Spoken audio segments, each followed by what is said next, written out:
Hello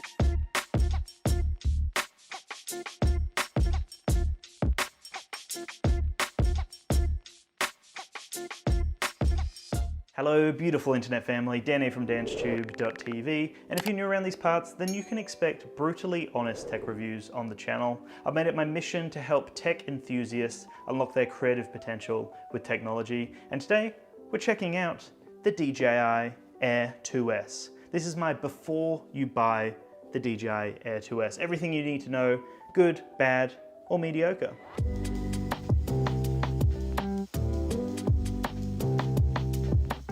I've reviewed a lot of drones in my time, and I was not expecting the DJI Air 2S to come out next. I was expecting maybe the Mavic 3 Pro, or maybe a Phantom at some point. I don't even know if they're continuing the Phantom. Let me know in the comments below if you think they're going to continue with it. But we've got the DJI Air 2S nonetheless, and I'm very excited about this drone. It's actually not just a small incremental upgrade. There's a lot of exciting things going on here.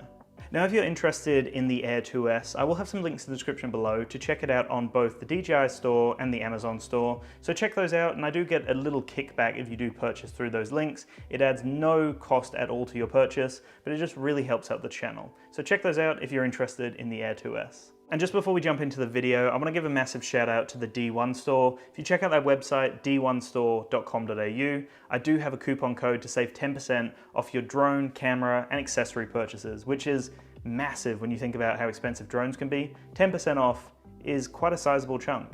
So the code is MMAFB, stands for Mavic Mini Australia Facebook.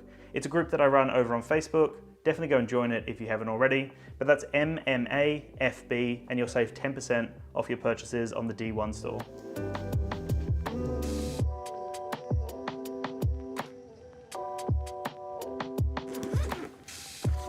And here it is. This is the Air 2S. Such a gorgeous drone, but no real character compared to the other recent drones that have come out from DJI. They're all standardized now. They all look the same, which is a good thing and a bad thing. I don't know how I feel about it. Let me know in the comments below what your thoughts are. But the two features that stand out here, or maybe the three features, we've got the bug eyes on top, which make it look a little different, and we've got that nice 1-inch sensor on the front there, which we've only seen in the Mavic 2 Pro before. The other thing, those orange tips, which you can see here, it just kind of stands out and shows you that's a different drone. But besides that, they all look the same. Mavic Mini, Mavic Pro, Mavic Air, they all look pretty much the same. Don't know how I feel about that. The other thing when it comes to aesthetics is the new controller. Now, we saw this in the Mavic Air 2. We also saw it with the Mini 2, the Mavic Mini 2. I know they've dropped the Mavic name, but it's still a Mavic in my eyes. So this controller here, this updated new controller, which at first I wasn't a fan of. Just looking at the videos, for whatever reason, it didn't sell me. Now that I've got it in my hands and I've used it for the last couple of drones I've owned, I'm really happy with this. I think it's a big improvement over the original controller, and there's a few things I really love about it. Firstly, you don't have to worry about those antennas. You don't flip those up at all. It's all built in to the body itself. I also really love how the thumbsticks just tuck down the bottom there.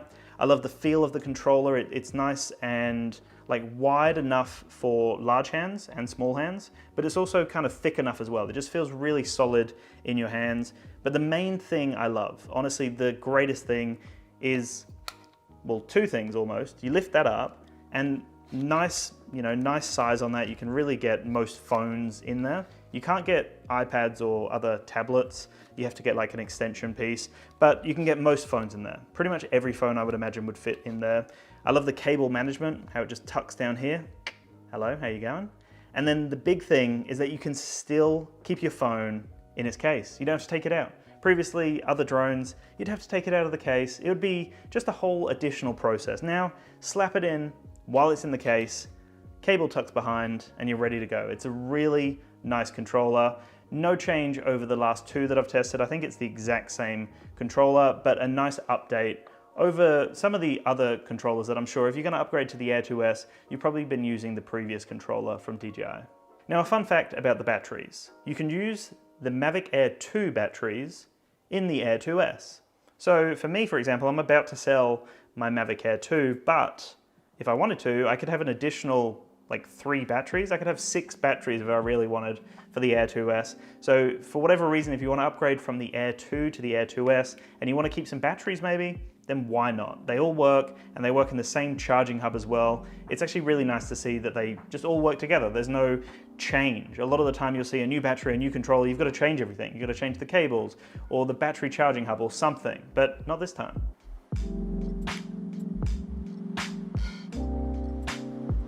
And there it is.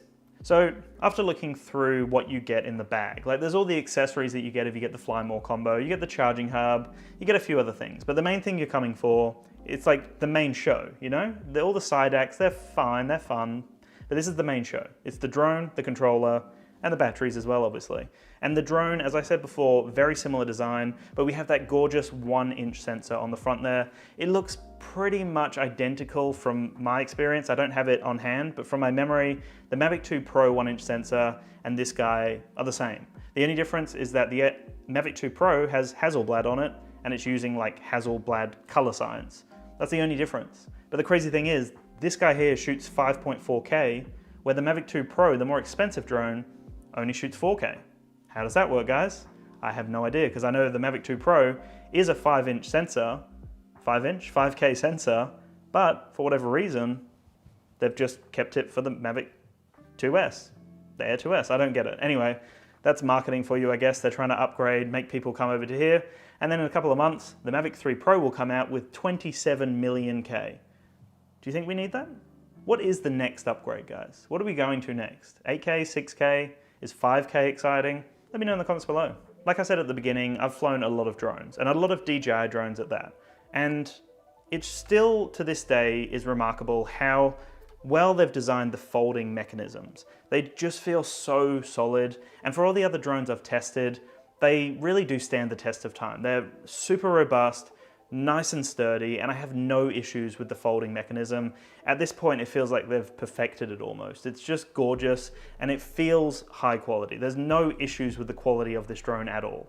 As you can see, you get a bunch of sensors on here, as well as the bug eyes on the front, and it's very, very safe to fly this drone. Like, it's got so many safety precautions with all these sensors that it's gonna be extremely hard to crash this thing. You have to be really trying to crash it, and then even then it probably won't crash. Moving on to the video quality and the photo quality from this drone, as you would expect, being a relatively like high-end prosumer drone at this point, you could really call it a prosumer drone. It's 5.4K. The video quality is great. It's phenomenal. I've been really happy with it. You have to be aware that a lot of editing programs, if you're not paying for it, if you've got a free version of DaVinci, or if for whatever reason you've cracked a version of it, or you don't have a good editing program, you can't really play around with that 5.4K footage. You can't even export for the most part. So just think about if you actually need that. A lot of the time 4K is enough, and a lot of editing programs are actually maxed out or capped at 4K. So just keep that in mind before you look at the numbers and go, oh, that's so much better than the other drones. But honestly, even like the 1080p footage is phenomenal from this thing. The 4K footage looks great and is my go-to. I pretty much use 4K all the time, but the 5.4K just takes it to that next level. The dynamic range, the colors, everything just pop. It's such an amazing camera system, and the photos are just next level as well. The detail in the image is phenomenal. One of the new calling cards of the Air 2S, which is exclusive to the Air 2S, is called Master Shot. Now, I've done a video on this on the channel already. I'll be adding a link in the description and some sort of card that will pop up somewhere, but this is really cool. At first I thought, it's a bit gimmicky, who knows the practicality of it, but Master Shot is awesome. And in my video, I only tested it in 1080p. I can confirm you can shoot 4K master shots. And what they are is you choose a location, something, a person, a vehicle, whatever it is, and you just press start. You can change a few parameters, but it will automatically start taking dynamic shots for you, all different movements, and stitch it together into a fun little video, or you can have those separate shots in a whole like 2.5 minute video, and they'll all be separate movements that you can cut and use as you see fit. It's really, really fun. And honestly, it makes it easy. Really, like if you're a professional or if you're starting out, you can get high quality, next level footage with just a tap of a button. It's crazy. Jumping back to the controller. Now, when it's compact, it's beautiful. It looks like just such a nice little design, but it packs a punch. You can get 12 kilometers of range from this guy. I would recommend following your rules and regulations and laws in your local area and keep the drone in line of sight to be safe. But if you really need that extra range, maybe you're in a highly dense area where the transmission is just struggling, it just can't send a signal, then 12 kilometers of range is going to really help cut through those frequencies. Plus, that's just an amazing number. 12 kilometers of range from a drone, from a guy this small? Crazy. So back to the drone and some of the other cool features of this guy here. It has obstacle sensing in 4 directions. So like I said, a really safe drone. It's hard to crash these things now. They're just remarkable. Honestly, like I've got more chance of dropping it now while holding it for a video than I do of actually ever dropping it out of the sky. It's just so remarkable at this point. The other thing that's really cool about this drone, it was something that DJI said a while ago now, maybe a year ago. They said that all of their future drones, or upcoming drones, will have AirSense. And hopefully you can see there's a badge there. This is an AirSense enabled drone. And I've enabled it through the settings. I've got a whole tips and settings video to show you how to enable that and some of the other key tips and settings. So there'll be like an interactive card somewhere and links in the description as well. But AirSense, at first I thought, I don't even know if it works in Australia. Like I enabled it, nothing happened, but it's popped up a few times now and it's been great to have a warning, to know that there's, you know, a plane in the area. I had it the other day. I was flying up a mountain somewhere over near Mount Cootha, and it was fine to fly there, but it popped up saying, oh, there's an aircraft in the area. So it gave me a chance to land, and then I waited for the plane to go and I could fly again. And it was just nice to have that as a peace of mind, just to know that it's got my back. It's gonna let me know if there's a plane in the area. That's really cool. The next thing I want to see, which might be tricky, because then it's going to be cluttering the airways, sending out signals, is to know about other drones in the area. Now I'm sure that's a privacy issue. I'm sure people will hate that, but just in terms of purely on safety, which as people don't seem to think, DJI really do care about safety. Obviously they do, it's their livelihood, their drones are their bread and butter. So to have like additional safety, I think drones are more of a threat at the moment to drone pilots, for good drone pilots that fly properly, than like other planes in the area. Because for the most part, you're away from planes and helicopters and hopefully in the middle of nowhere if you want to get some amazing shots. I don't know what drone you've owned or what drones you've had your eyes on, but this guy here really does pack a punch. It's got almost everything you need in a drone. It shoots 4K 60, shoots 5.4K 30 frames per second. It's got all these other settings. It's got slow-mo, it's got master shots, it's got quick shots. It's really quite a remarkable piece of technology. So it depends what you're at. Like, you know, if you've never owned a drone before, this could be maybe too much. It could be like too much of a leap from nothing to this. But if you're looking for an upgrade, you know, if you've owned a previous Mavic Air or a Mavic Pro or even a Mavic Mini, this could be a phenomenal upgrade if you want to take it a little bit more seriously and still have that compact form factor. The other crazy thing in my eyes is that, again, this kind of replaces the Mavic 2 Pro. You can shoot in D-Log, you can shoot 10-bit, like I said, 5.4K, it's a 1-inch sensor, 20 megapixels for the photos. And again, like, I don't really know why you would go for the Mavic 2 Pro. You might as well go for this. It's a little cheaper and it's got probably more features. It's probably more exciting, to be honest with you. So to me, it's kind of crazy. They've almost shot themselves in the foot by making their Mavic 2 Pro, which is meant to be a high quality drone. They've kind of shot themselves in the foot there. It's almost not as good as this guy. You also get all of the flight modes and options from previous drones. Like I said, all of the slow-mo options. You get a lot of different photo options as well, hyperlapses. You also get like active track, you get spotlight, you get point of interest. You get all the quick shot modes that we're used to, plus we get master shots. And it's all there, really. I don't think they've cut on anything. I don't think there's anything that we're missing in the Air 2S from other drones. Like, it's got everything plus more.